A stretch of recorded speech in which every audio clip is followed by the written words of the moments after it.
Hi guys, welcome to my channel craft is art. कैसे हैं आप सब? आई होप आप सब बहुत अच्छे होंगे। आज मैं आपको पर्ल एंड स्टोन की राखी सिखाने वाली हूँ कि हम घर पे राखी बाहर से न परचेज करके हम घर पे ही राखी कैसे बना सकते हैं। ज़्यादा नहीं, आपकी टूटी हुई ज्वेलरी है या आपके कपड़े के स्टोन्स निकल गए हैं तो आप उस स्टोन्स और टूटी हुई ज्वेलरी से आप अपने घर पे ही राखी बना सकते हैं। तो चलिए शुरू करें।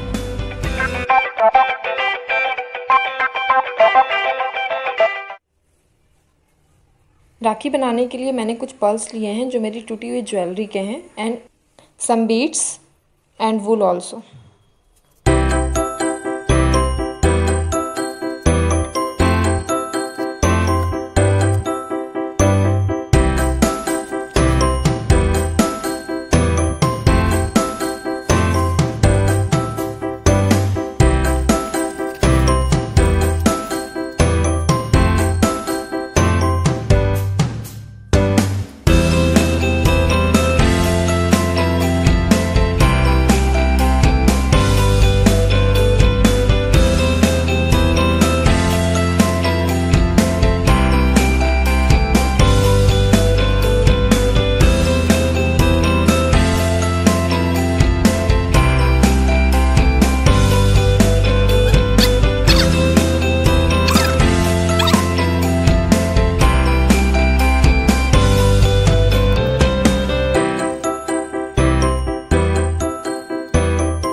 सब्सक्राइब करें, बेल आइकन को प्रेस करें। अगर आपको वीडियो अच्छी लगी तो लाइक करें, वरना डिसलाइक करें। और हाँ, कमेंट करके जरूर बताएं कि वीडियो में आपको और क्या चाहिए।